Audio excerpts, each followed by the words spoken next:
오늘 저는 하나님은 왜 효도하라고 하였을까요? 라는 제목으로 말씀을 드리고자 합니다.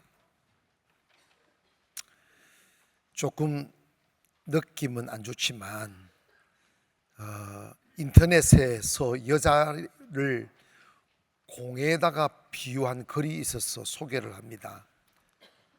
10대 여자는 축구공이라고 해요.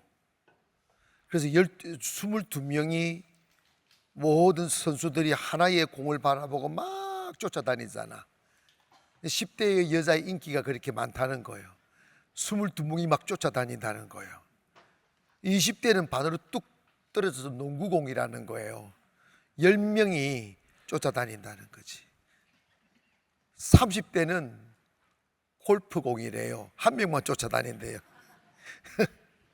40대는 뭔지 알아요? 탁구공이래요. 서로 가지라고 튕긴다는 거. 왜 남자들이 안 웃고 왜 여자들이 웃는지를 이해가 안 가는데 50대는 무슨 공인가 했더니 피구공이라는 거예요. 서로 안 맞으려고 도망다닌다는 거예요. 60대는 무슨 공인가 했더니 야구공이라는 거예요. 서로 멀리 막 쳐낸다는 거예요. 제가 이 글을 왜 소개하느냐 하면 사람이 태어나 사랑받고 젊은 날을 살아가고 결혼하고 자식 낳고 연세가 많아져 할머니가 되고 할아버지가 되면 자식들이 그 늙은 연세 많은 부모님을 멀리 한다는 거예요. 야구를 쳐내듯이 부모님을 멀리 한다는 거예요. 얼마나 섭섭한 이야기인지 몰라요. 독일 속담에 한 아버지가 10자녀를 기를 수 있어도 10자녀 한 아버지 모시지 못한다 하는 속담이 있습니다. 여러분, 우리가 결혼해서 자식을 낳으면 그렇게 교육하지 않아도 자식에게 얼마나 충성한지 몰라요. 자식을 극진히 사랑하고 돌봐주고 24시간 눈을 떼지 않고 그렇게 자식을 기르는데 이 생각이 들었어요. 자식에게 하는 거 10분의 1만 부모에게 해도 효자 소리 듣겠다 하는 생각이 들었습니다. 성경에 네가 운동 많이 하고 다이어트 잘하면 장수한다는 말이 없어요. 그러면 뭐 운동선수가 200살을 살아야지. 운동 많이 한 사람 너무 심하게 죽더라고. 그런데 여러분 성경에 보니까 출애굽기 20장 12절 보니까 내 부모를 공경하라 그리하면 내 하나님 여호와가 내게 준 땅에서 내 생명이 길리라고 했어요. 여러분 부모님을 잘 섬기는 게 행복과 장수의 비결이라는 거예요. 왜 그러느냐 하면 우리에게 있어서 부모님은 나로 하여금 세상에 태어나게 하는 통로이기도 하고 하나님을 대신하는 대신자이기 때문인 것이죠. 그래서 플라톤이라는 철학가는 부모는 신들 다음이며 신처럼 존경해야 된다고 말을 했어요. 레위기 19장 32절에 보니까 너의 샌머리 앞에서 일어서고 노인의 얼굴을 공경하며 내 하나님을 경외하라 나는 여호와이니라고 했어요. 샌머리 앞에 일어서라. 샌머리라는 것은 백발이 만연한 노인 앞에서 예의를 갖추어라. 그리고 그 노인의 얼굴을 공경하며 하나님을 경외하라. 여러분 연세가 많아지면 얼굴이 쭈글쭈글하고 주름살이 지고 이러죠. 그런데 여러분 그 연세 많은 얼굴이 주름살이 가득한 부모님들도 한때는 우리를 낳기 전에 한때는 청청했고 그 피부에 탄력이 탄탄했고 미를 자랑했던 시간들이 있었어요. 그런데 어느새 우리를 낳고 기르는 시간에 자기 보살피지 못하며 아이에게 집중하다 보니까 어느새 온 얼굴이 주름살이 생겨나기 시작하고 허리가 굽어지고 다 그런 거죠. 자식 키우느라고 다 젊음을 소진하였지만 그것을 결코 아까워하지 아니하시고 기꺼이 자기를 희생시키기를 기뻐하는 분이 바로 부모입니다. 그런데 하나님이 왜 우리 보고 효도하라고 했을까? 먼저는 효도하는 것이 내가 인간됨을 보여주는 거죠. 인간됨의 기분이 효도하는 것이라는 거예요. 예전에 우리가 어렸을 적에는 효도하란 말 하지 않아도 삶에서 효를 터득했어요.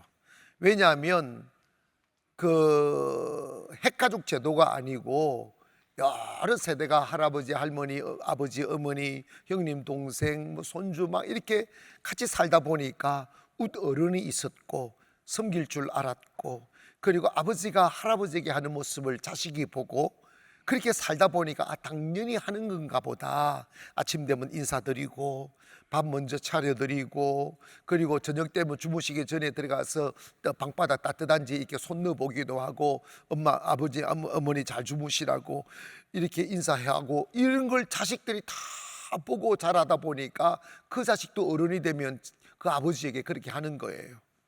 요즘은요, 씨가 말랐어요.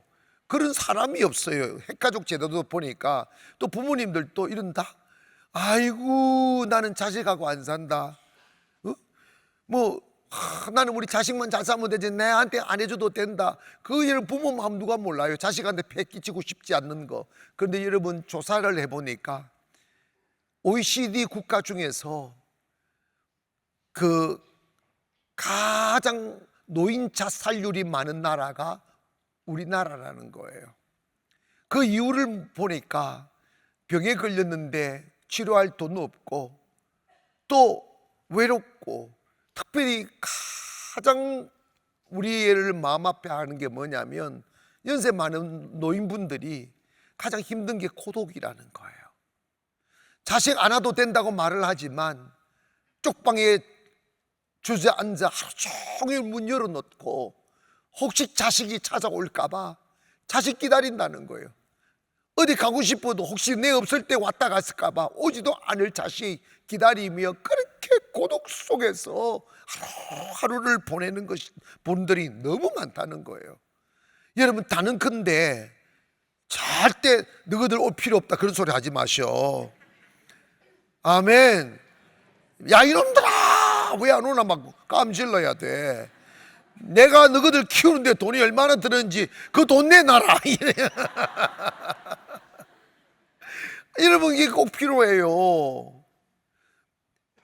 여러분, 우리가 그 핵가족 제도가 되기 전에는 정말 따뜻했고 사랑이 있었고 외로움이 어디 있었어. 항상 가족들에게 둘러싸여 있는데 아버지 없으면 할아버지 계시고, 할아버지 안 계시면 할머니 계시고, 언제든지 이 부모님의 그 가족의 울타리 속에 살았잖아. 근데 여러분, 미국의 이야기, 미국 문화, 서양 문화가 우리나라 너무 많이 들어왔는데 그중 하나가 이 핵가족 제도예요. 같이 살지 않는 거예요. 그래서 미국 사람들은 자식들을 성인이 될 때까지는 책임을 지는데 20살만 딱 넘으면 돈도 안 주고 니 알아서 하라고 집을 내보냈습니다. 그래서 전혀 다른 삶을 사는 거예요. 딴 삶을 사는 거예요. 여러분, 이웃사촌이라는 말이 있듯이 사람이 살아가면서 혈육이 아니라도 옆에 같이 맨날 부딪히고 얼굴 보고 사는 사람이 정이 들지, 자식이라도 먼 곳에 떨어져 살면요, 여러분 절대 자식이 아니야. 여러분, 뉴스에 이런 뉴스가 나왔어요. 미국에서 한 돈이 제법 있는 그 노부부가 늙어서 외로운데도 자식들이 찾아오지도 않고 그리고 교육을 그렇게 시켰으니까, 그러니까 너무 외롭게 있다가 견디기 힘드니까 강아지를 사서 키운 거예요. 강아지를 키우면서 이제 죽을 날이 다 오니까 자식은 찾아오지도 않고 어디 사는지도 모르고, 그러니까 유서를 남긴 거야. 내가 죽으면 이 유산을 강아지한테 주라고. 요즘 우리나라도 보면 너무 강아지를 너무 많이 키워요. 저도 동물 좋아하기 때문에 키우는 것에 대해서 뭐라고 말하기도 하고 저도 키운 적도 많고. 근데 좀 지나쳐요. 강아지를 막 옷을 안 입히나, 빨간 옷, 노란 옷, 철따라 옷을 갈아입히고. 강아지가 상전이에요. 아침에 일어나면 강아지 용변 보러 데리고 나가고, 운동시켜 준다 데리고 나가고. 그리고 한 번씩 아파트에서 이렇게 강아지 안고 있는 젊은 분들을 이렇게 보면 사람한테 눈을 안 맞춰줘요. 강아지만 보고 있어요. 여러분, 이거 비정상이에요. 뭐 장례를 치러주고, 막 요즘 강아지 장례사가 생겼다나, 뭐 강아지 사망 무슨 보험이 있다나, 주의여, 할 짓이 없어가지고. 여러분, 사람은 절대 짐승하고 교감할 수 없어요. 짐승 100마리 키워보세요. 한 사람이 주는 기쁨이 있는지. 아니라니까. 물론 강아지가 충성은 잘해요. 때리 패도 꼬리 흔들고, 감지도 꼬리 흔들고, 어디 가도 막 와가지고 하잖아. 여러분, 그거 그냥 강아지니까 하는 거예요. 밥 달라고 하는 거라고. 무슨 인격적인 교류가 있습니까? 강아지하고 상담해 봤어요? 아니라니까. 여러분, 좀 힘이 들어도, 좀 부딪히긴 해도 사람하고 좋아져야 돼. 사람과 가까워서 해야 된다고. 인간을 사회적 동물이라는 것은 사람은 혼자 살 수가 없다고요.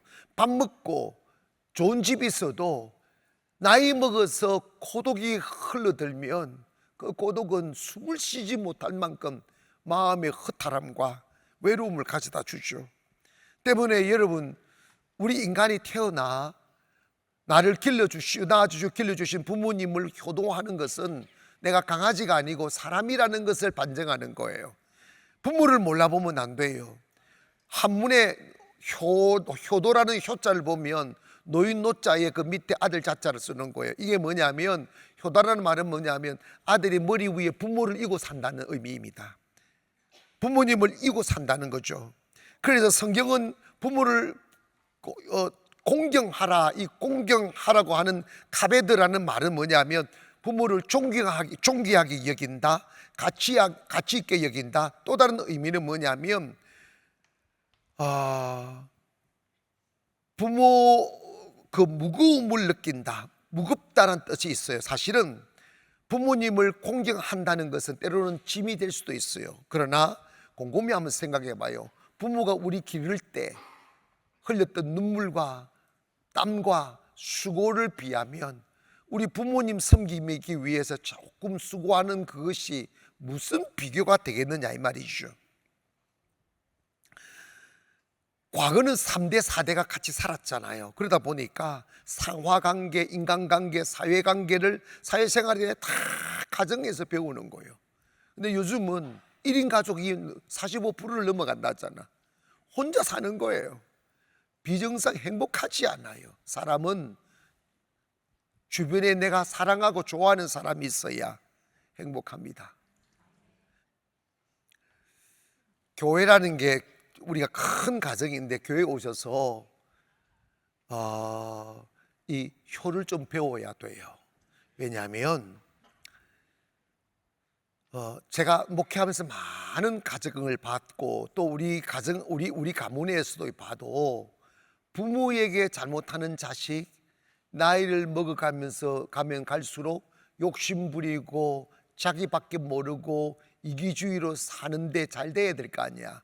그런데 점점 무너져요. 점점 불쌍해지더라고요. 그래서 여러분, 우리는 성경에는 뭐냐? 너 효도해라. 부모를 공경해라. 왜냐? 그래야 기름지게 된다. 잘 살게 된다는 거예요. 부모를 공경하지 않는 자가 복을 받는다, 그런 거 없어요. 성경에 부모를 공경하고 섬길 줄 알아야 교회 오셨어도 다른 사람을 잘 섬기는 사람이 복을 받지, 맨날 얻어먹기만 하는 사람은 절대 복을 못 받아요. 여러분, 제가 그 개척 나우리 했을 때 제가 부교육자로 섬겼던 목사님이 제게 오셔서 이런 말씀을 해주셨습니다. 김 목사, 나는 40년 이상을 목회를 했는데 내가 그 목회를 통하여 깨달은 그 교훈이 하나가 있다는 거예요. 그게 뭐냐고 물었더니 자기는 목회하면서 성도들이 그 지역이 너무 가난한 동네다 보니까 물질적인 부담을 주지 않으려고 성도들한테 부담 안 주고 자기가 다 책임을 졌다는 거예요. 자기가 책임을 졌는데 목회에서 40년이 지난 뒤에 돌아보니까 자기는 복을 받았는데 성도들이 40년 전이나 40년 후 지금이나 달라진 게 없다. 복을 받은 사람이 없더라는 거예요. 그제서 깨달았다는 거예요. 아하, 하나님의 축복은 섬겨야 오는 거구나. 이걸 깨달았다는 거. 그래서 저보고는 그렇게 목회하지 말라고, 성도들에게 밥도 사달라고 그러고 섬기라고 그러고 봉사하라고 그러고 그걸 가르치라는 거예요. 근데 그게 성경에 맞아요. 하나님께서 네 이기주의로 살아라, 아끼라, 네 호주머니 들어가면 절대 나오면 안 돼, 막 자꾸 장갑 버려, 이런 성경 없어요. 호주머니를 열어야 돼요. 열어서 주라. 그리하면 후이 주시고 누르 흔들어 넘치도록 하여 채워주신다는 거예요. 여러분, 부모를 공경하지 못하는 사람은 교회 와서 목사도 공경하지 않아요. 이건 정말 정확한 거예요. 그래서 여러분, 나는 여러분한테 들어받는 걸 원하지 않아요. 부모님 잘 공경하기를 원합니다. 조금 이게 좀 심하긴 한데 이게 저의 이야기가 아닙니다. 목사님이 이런다 이러지 마셔. 성경의 말씀이에요. 신명기 27장 16절입니다. 시작. 그의 부모를 경홀히 여기는 자는 저주를 받을 것이라 할 것이요 모든 백성은, 여러분, 부모를 경히 여기는 자는 저주받는다. 백성들아 너는 아멘 해라, 이 말씀이에요. 여러분, 부모님을 우습게 보고 부모님을 경히 여기고 효도하지 않는 자는 잘 안 된다, 이 정도가 아니고 저주를 받는다는 거예요. 망한다는 거예요. 우리 크게 아멘 합시다. 그리고 잠언 30장 17절입니다. 아비를 조롱하며 어미 순종하기를 싫어하는 자의 눈은 골짜기에 까마귀에게 쪼이고 독수리 새끼에게 먹히리라. 아비를 조롱하고 어미 순종하기를 싫어하는 자는 눈이 세게 빠진다는 거예요. 쪼임받아서 이게 뭐예요? 미래가 없다는 거예요. 인생 끝난다는 거예요. 여러분, 우리가 어릴 적에도 막 부모에게 대들고 부모가 막 감지르고 한다고 막 같이 감지르고 부모 욕하는 사람들이 가끔 무식할 때 가끔 그런 일이 있어요. 그런데 그 자녀들 보면 평생 인간답게 살아본 적이 없을 만큼 처절하고 비참한 인생을 살더라고요. 여러분, 부모는 하나님을 대신하는 거예요. 이해가시면 아멘. 그래서 이러면 부모에게 잘하시고, 우리가 철없었을 때 그렇게 그럴 줄 몰라. 그러면 부모한테 가서 용서를 구해야 돼. 출애굽기 21장 17절에 보니까 자기 아버지나 어머니를 저주하는 자는 반드시 죽이라고 했어요. 사랑하는 여러분, 사실은 인간은 관계인데 부모와 자식 간의 관계가 깨어지면 교회와의 관계도 깨어지고 사회와의 관계도 깨어집니다. 때문에 여러분, 부모님과의 관계를 잘 회복하기를 원합니다. 우리가 너무 가깝다 보니까 서먹서먹하기도 해도, 그러니까 부모는 무조건 용서하고 무조건 용납하죠. 그럼에도 불구하고 아파하는 가슴은 그대로 있어요. 제가요, 이거는 어릴 적에 제가 부모님에게 대들거나 이래본 기억이 없어요. 근데 제가 나이가 20살이 넘어가지고 너무 저 위에 있는 형님들의 잘못된 삶을 보면서도 말 한마디 안 하시는 어머님이 저 입에는, 저 모습에는 좀 답답하게 느껴졌어요. 그랬더니 처음으로 제가 엄마는 왜 그 형이 그렇게 사는 것에 대해서 말을 한마디 말씀 안 하느냐고, 좀 뭐라 해야지. 그랬더니 어머님이 제 앞에서 우시더라고. 울면서 내 말 듣나, 이런 거예요. 내 말 듣나. 여러분 있잖아. 근데 제가 나중에 어머님한테 용서를 구했어요. 어머니, 내가 어머니한테 대든 거 용서해달라고. 이거 여러분 안 되는 거야. 어머니 그냥 부모님 욕하면 덜어요. 아멘. 쌍욕을 해도 그냥 덜어. 자기 몸이잖아. 자식은 자기 분신이잖아. 그래도 그 부모님에게 대들지 말고 그냥 부모님의 말씀에 순종하라는 거야. 그리고 꼭 여러분 있지 않습니까? 자식들이 부모 떠나고는 참 이해 안 가지. 그 귀신짓이라고 생각해요. 부모 살아계실 때는 쳐다보지도 않다가 부모 돌아가시고 나면 갑자기 효자로 바뀌네. 무덤을 잘 써야 된다고 이래서 자꾸. 성경에 살아계실 때 효도하라는 거예요. 조금이라도 살아계실 때 맛있는 거 사드리고 용돈도 좀 덜해야 돼. 여러분, 이게 오고 가는 뇌물 속에 확실히 정이 쏙 들어요. 여러분, 부모님 있잖아, 돈이 없어서도 아니야. 부모님 자 용돈도 드리고 그러면 따블 온다. 여러분 있잖아요, 성경에는 부모는 자식을 사랑만 하지 말고 베풀지만 말지 말고 섬김을, 효도를 가르치라고 했어요. 제가 어릴 적에 우리 어머님이 우리 형님들에게 한 이야기들이 내 기억이 많이 나요. 아니, 나는 아무 소용없다. 너희들이나 잘 살면 된다. 가져올 거 없다. 가져올 거 없다. 가져오지 마라. 맨날 그랬어요. 근데 제가 40이 넘어서 난 아들이니까 이제 제가 좀 크니까 우리 어머니 나 연세가 많으니까 나보고는 가져오지 마라 이 말씀 안 하더라고. 그냥 그랬어요. 그랬는데 어머니에게 불효한 자식들이 있어. 보면 되는 게 없어. 하루 쪽쪽 망하더라고. 어느 부모가 자식 저주할 부모가 어디 있겠어요. 그러나 그것은 하나님의 영역이라는 거예요. 효도를 가르치라는 거예요.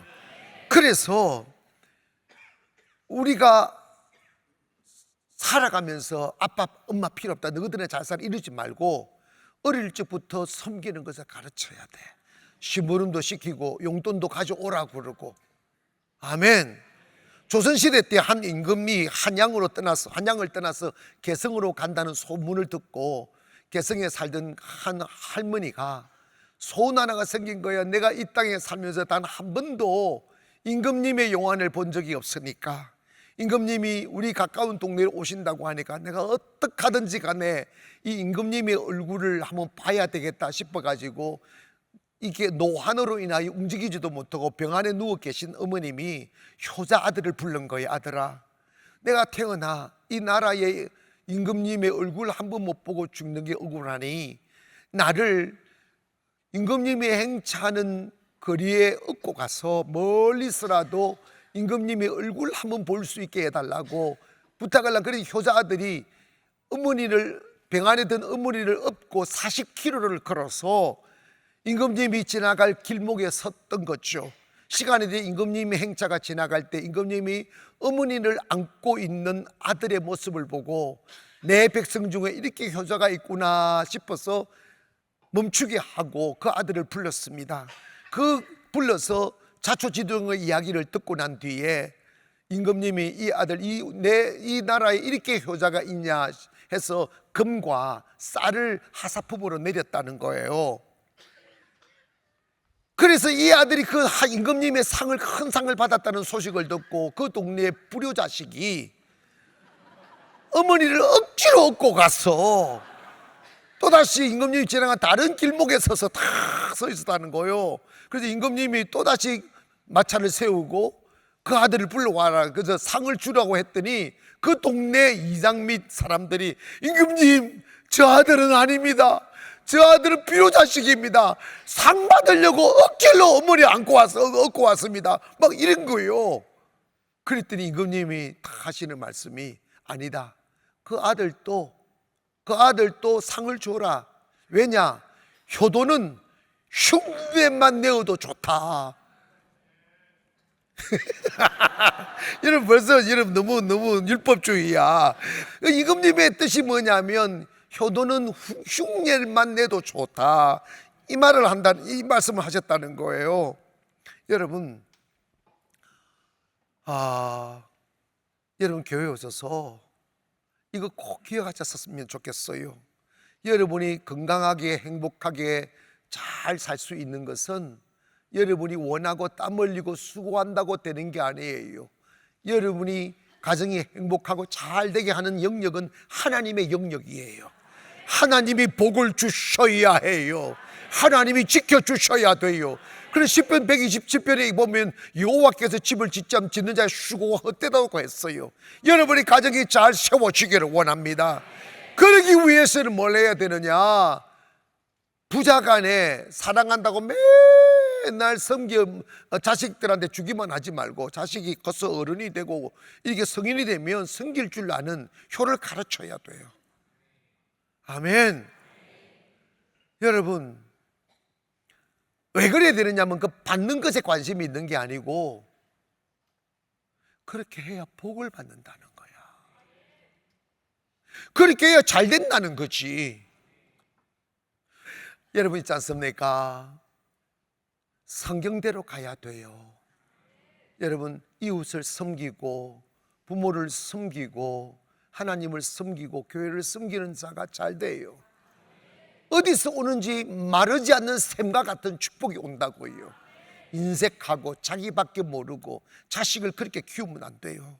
자식들 서로 섬기게 만들고 부모 효도하게 만들어야 돼요. 아멘.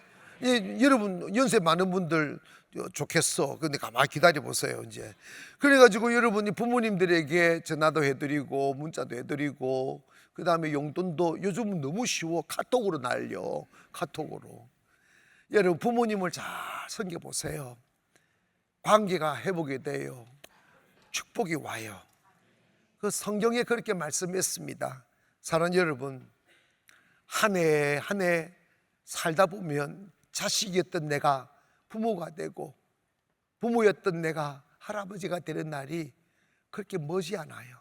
너무 빨리 와요.